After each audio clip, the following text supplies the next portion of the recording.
Shalom everybody. I'm super excited to finally answer some of your questions. I got some really interesting ones. Ceasefire, World War III, uranium, peace. There's a lot to talk about. But obviously, you guys know Israel and Iran, it was announced that there is a ceasefire that President Trump had put in place. So as of now, there is this ceasefire. Let's see, of course, how long does it last. But without further ado, I just want to try and answer as many questions as possible because honestly, I got some really interesting ones.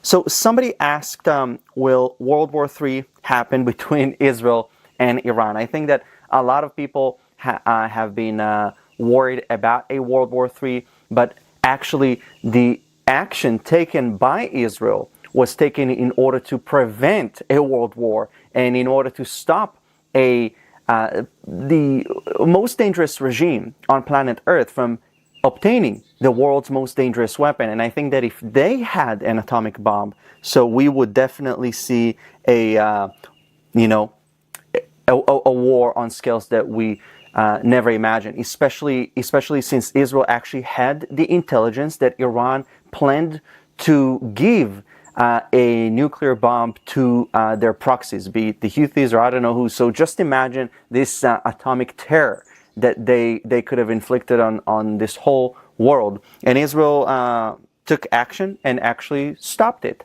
Okay, next question.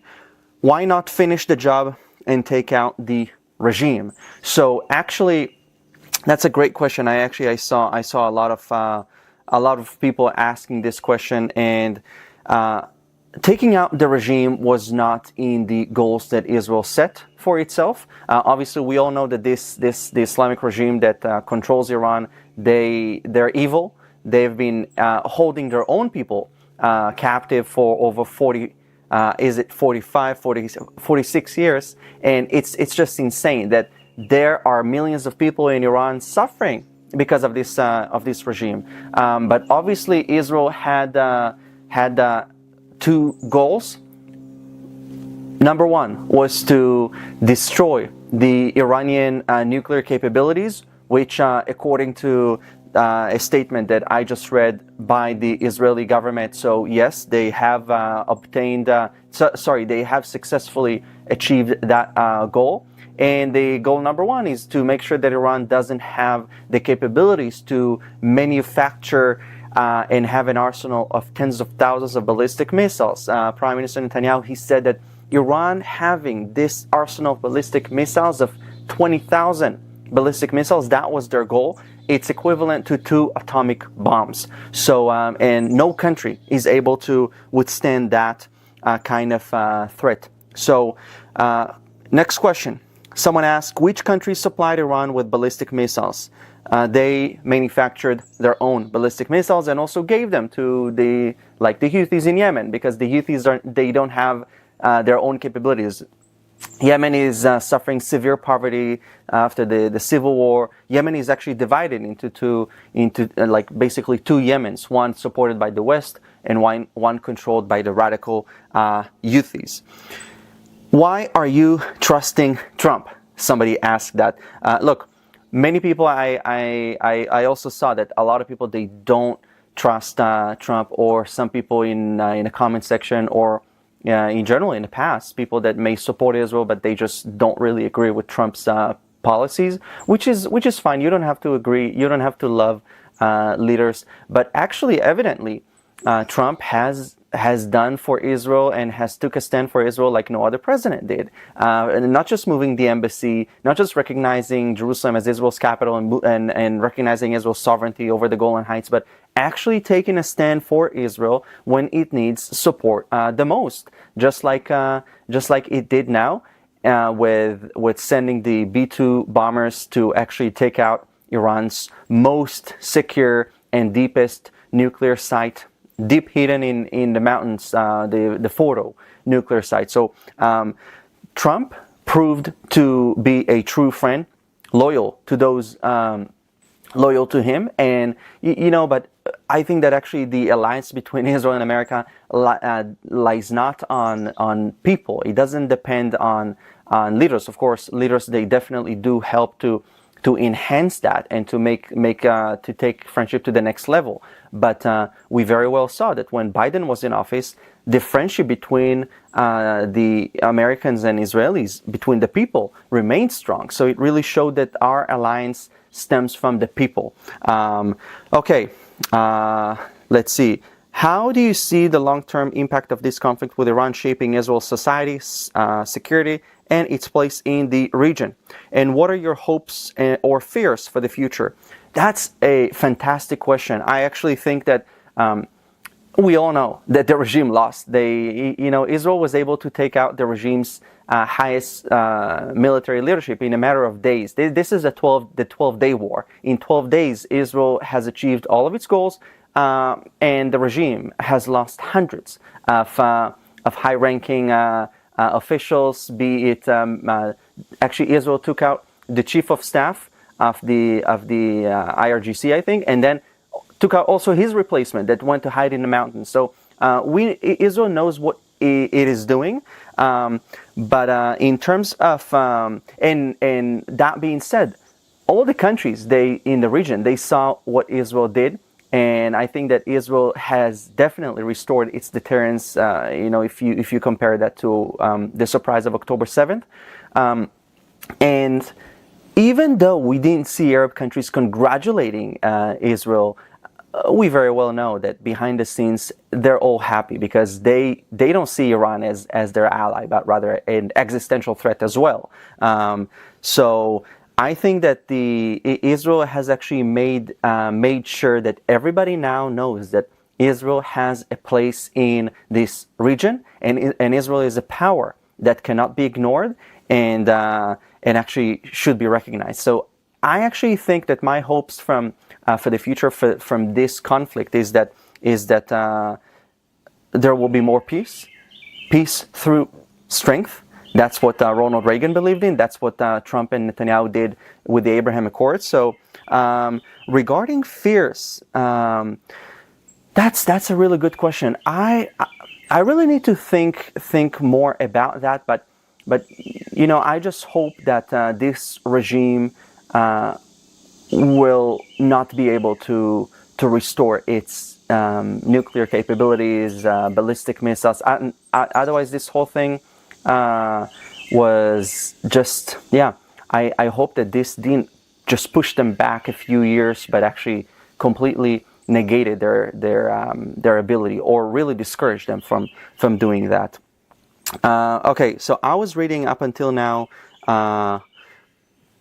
comments and questions from Instagram stories. I'll take one more, and then I'll check out the comments that you guys wrote on YouTube and Facebook. But somebody said, what percentage of Iranians want revolution and freedom? So actually, majority of Iranians, they hate this current regime. They want to be free from the dictatorship of the Ayatollahs. So you have to make this distinguish, to make a difference between the Iranian people and the Islamic regime. Two different people. If you ask the Iranian people, they actually are so happy with what Israel is doing in Iran. Evidently, you didn't see protests across the world, people protesting against Israel. You saw Iranians actually protesting with flags of Israel and the flag of the original flag of Iran, the flag of the Shah, supporting Israel's actions and actually hoping that Israel will do more and actually take out this regime completely. So Iranians, they do support this action taken by Israel, and I think that they hope that this regime will be toppled because they want their lives back. Iranians are brilliant people.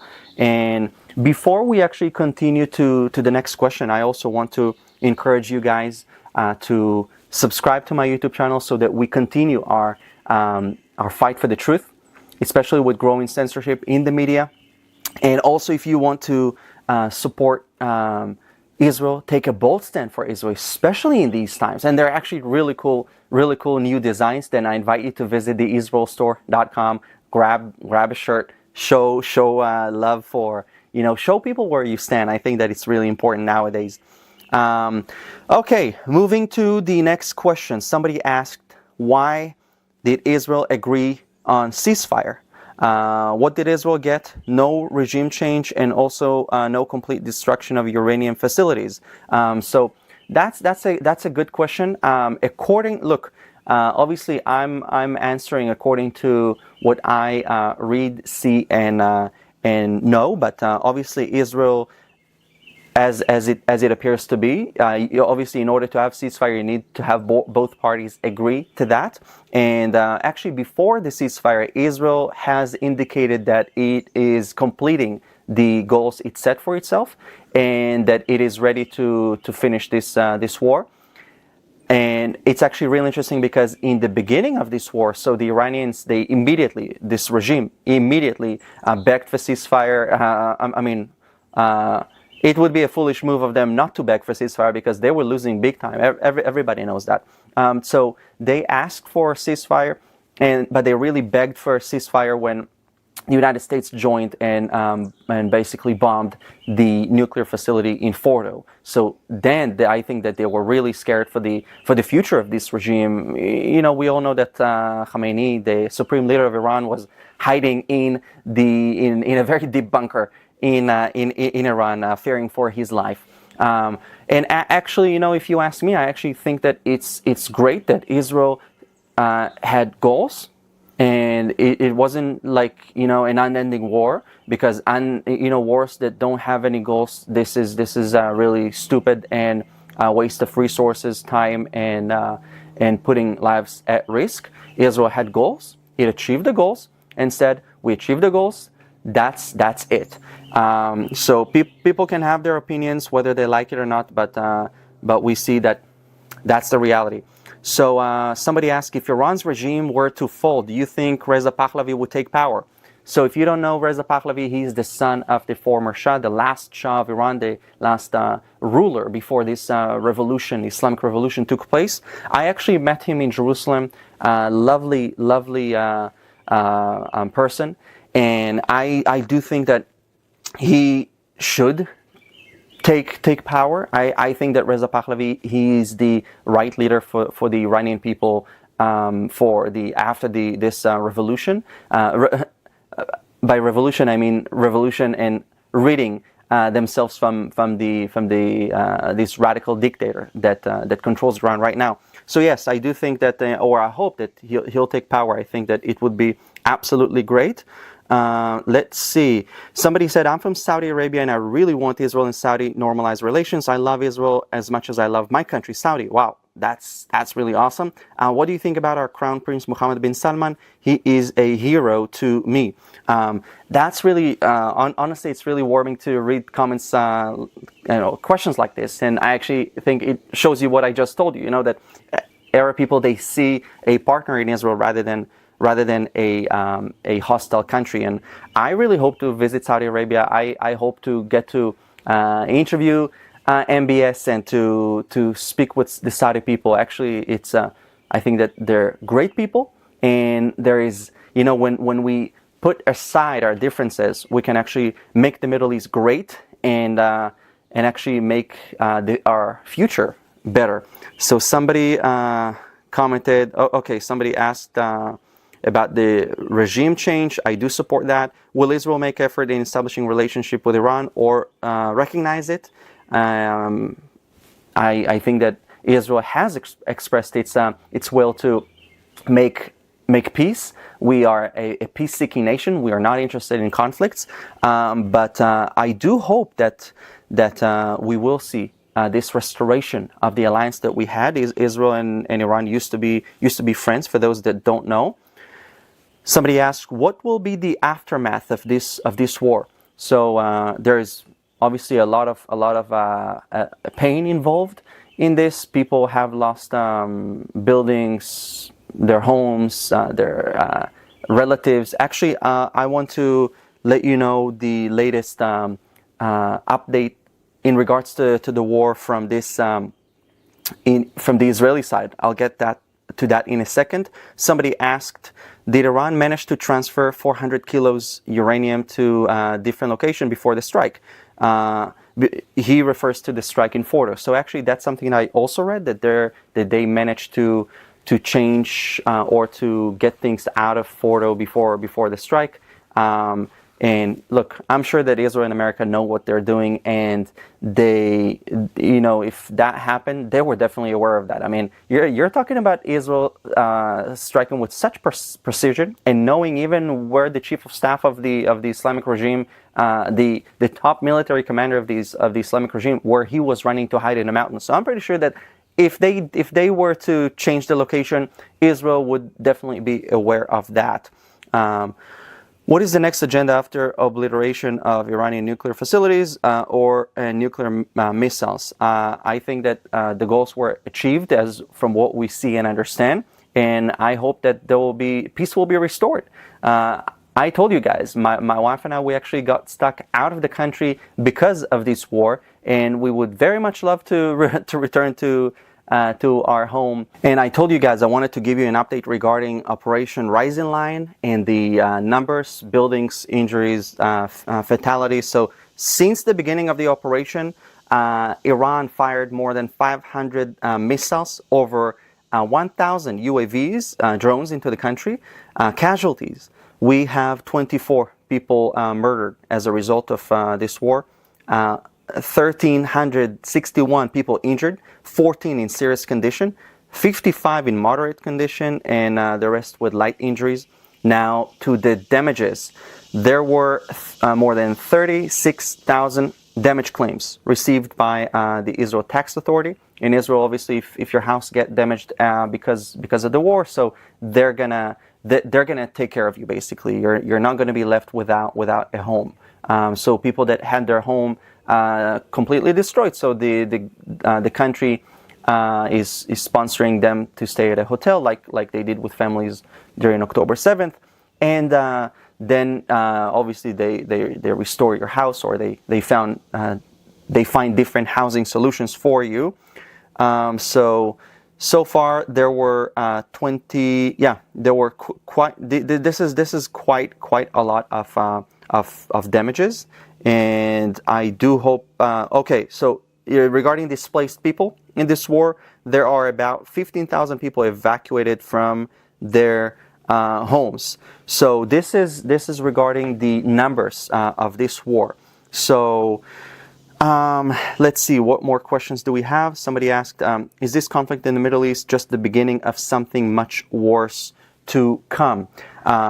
Look, if you look at things from a very logical perspective. So actually, you see that Israel had, with this operation, prevented from a wider escalation. Because just think, what would if you give psychopaths an atomic bomb while they actually threaten and say, we actually want to destroy you, and they actually put a countdown clock that counts down till the day Israel is destroyed, while chanting death to Israel, death to America. So actually, with what Israel did, it actually prevented a wider escalation. But obviously, if you look at things from biblical perspective, so yes, the Bible does talk about things actually worsening. It's going to get worse before it gets better.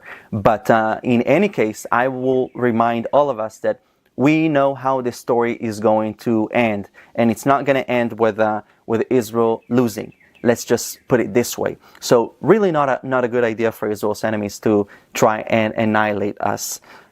Okay, between Israel and Iran, who will win the war? Obviously, I think that we all know who won the war, Israel. Let me know in the comment section, what do you think, and whether it was really obvious that Israel is winning this war.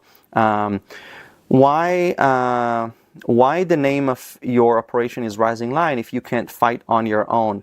Well, obviously, I had to put in some questions that some people, they disagree with Israel. Actually, Israel was fighting on its own. Israel launched this operation on June 13, and the United States President Trump decided by himself. He's capable of making his own decisions, of course, to join in June 22. So Israel preemptively attacked the Islamic regime in Iran without asking for help, and it did a very, very fantastic job that was commended by many world leaders.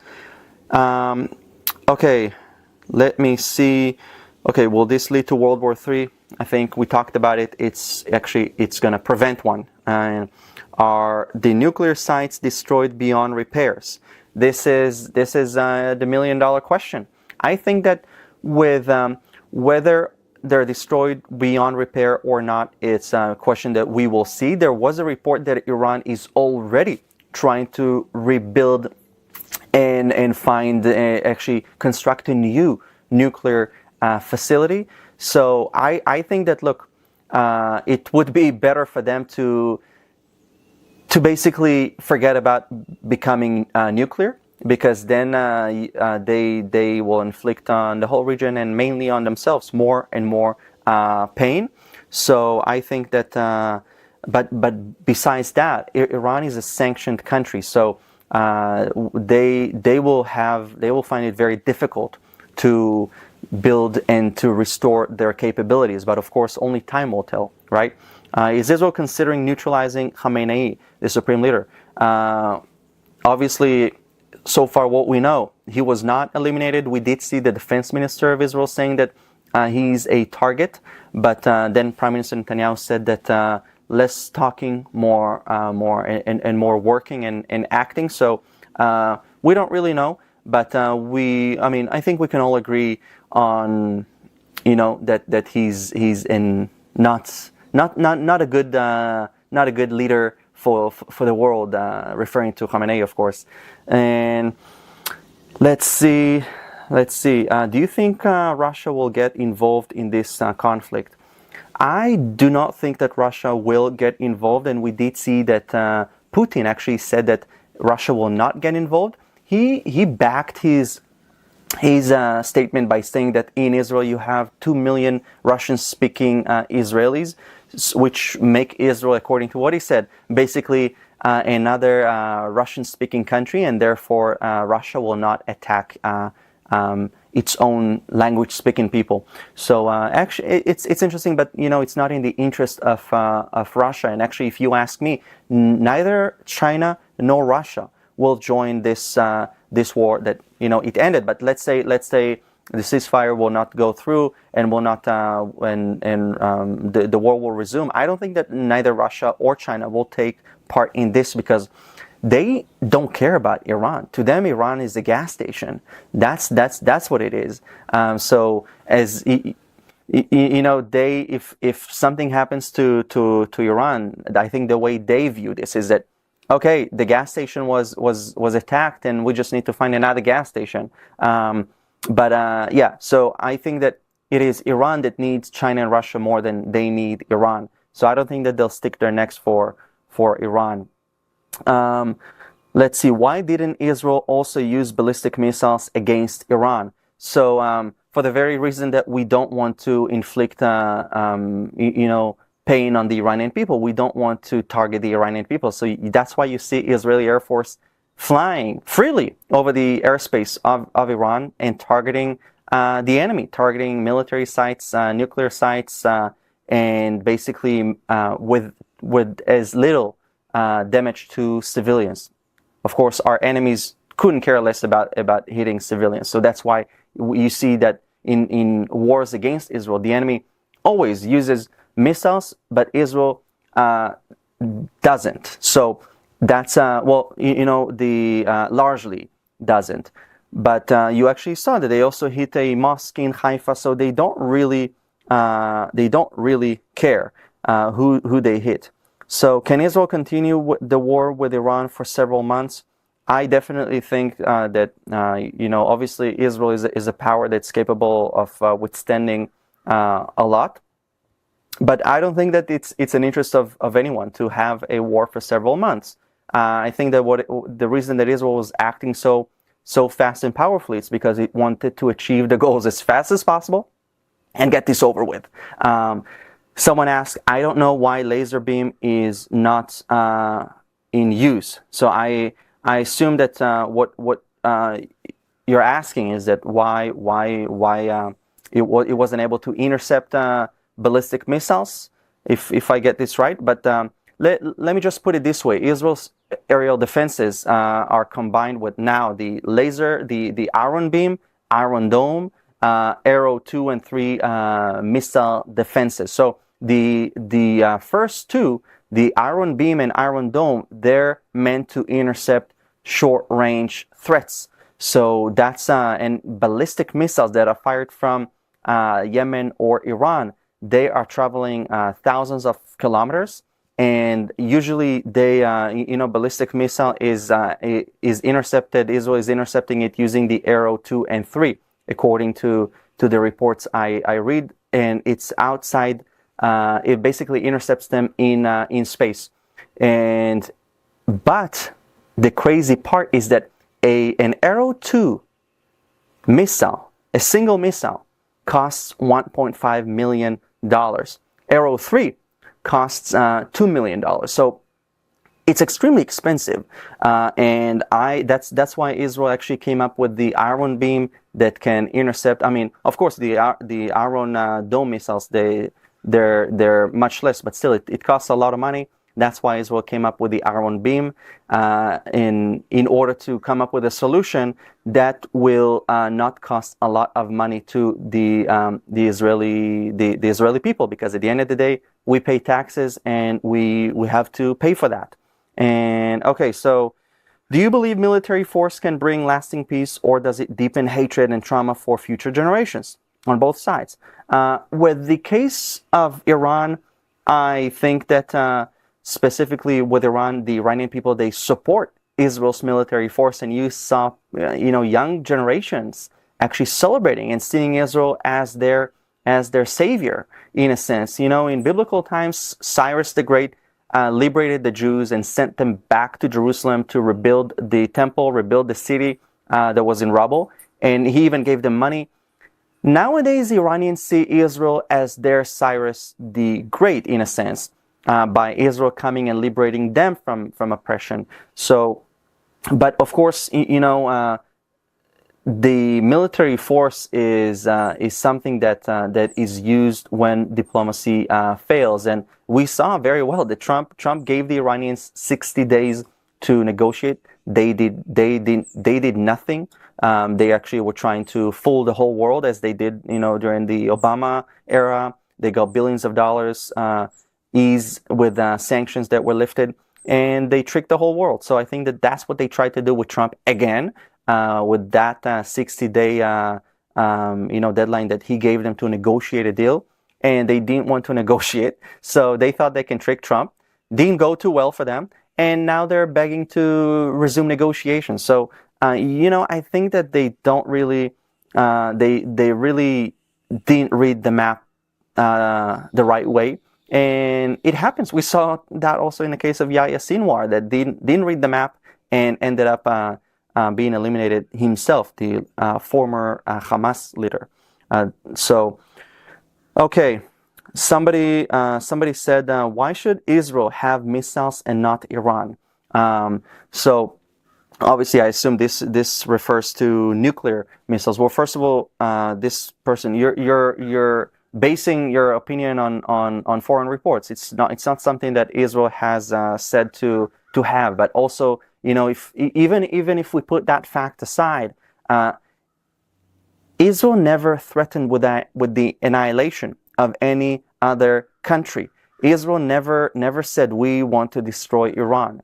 But on the contrary, you have a country whose leader boasts and every day tweets and posts about his will to see the destruction of Israel. So here you have a country that has an army in order to defend its people, but the Islamic regime has an army that is not meant to defend the people, but rather destroy other nations. And evidently, you see that the Iranian people don't support this regime. They don't support the army of this regime. So I hope that answers your question. Okay. What exactly is Israel fighting for, and why does Iran want to end Israel? Also, a great question. As I said, Israel was fighting in order to remove an existential threat. Netanyahu said that we were at the 12th hour. There is no 13th hour. So we were in the very last moment to stop Iran from obtaining a nuclear and atomic bomb. Now, I saw a report. Again, this is I think a conspiracy theory. I don't know if that's true, but it was reported in Russian media that actually Israel saw that Iran is about to have an atomic bomb, and I don't know if 9 or something like that, and it decided to stop it in the very last minute. I guess time, in the coming years, days, months, decades, I don't know, we will learn more about what we just went through. And this is I think that when Netanyahu said we stopped them in the 12th hour, he meant it. So this is what Israel was fighting for our existence. If you notice, Israel never fights to expand its land or territory. We just want to keep what we have. And why does Iran want to end Israel? So that's a whole new. I could talk about this for hours, but essentially, this Islamic regime wants to dominate the Middle East. They want to bring about the caliphate. So starting with the Middle East, but obviously they want to spread it to the whole world. And they see Israel as this thorn in the back that it really stops them from achieving that goal. And so they really, this regime really doesn't want Israel to exist because it sees Israel as an obstacle to achieving the goal of spreading the caliphate, spreading the revolution. That's why they want to end Israel. And also, a secondary but still important goal of this regime is if they want to keep the power, usually in the dictatorship 101 book, they say that you need to have a far enemy to blame everything on. So the water doesn't run, blame Israel. The electricity, power outages, blame Israel. Your salary isn't good, blame Israel. So they were actually doing that. Everything this regime was blaming Israel for. The faraway enemy that they can just say Israel is to be blamed for that. Reminds us of what the anti-Semites did, by the way, right before World War II, and what the Nazis and what anti-Semites are doing today.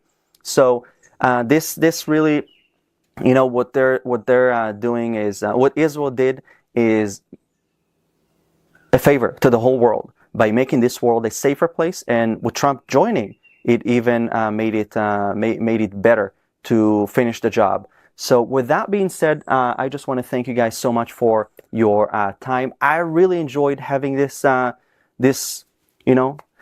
conversation. Let me know what do you if you have more questions, and if I should do this again, please let me know. And until next time, have a safe day. Shalom.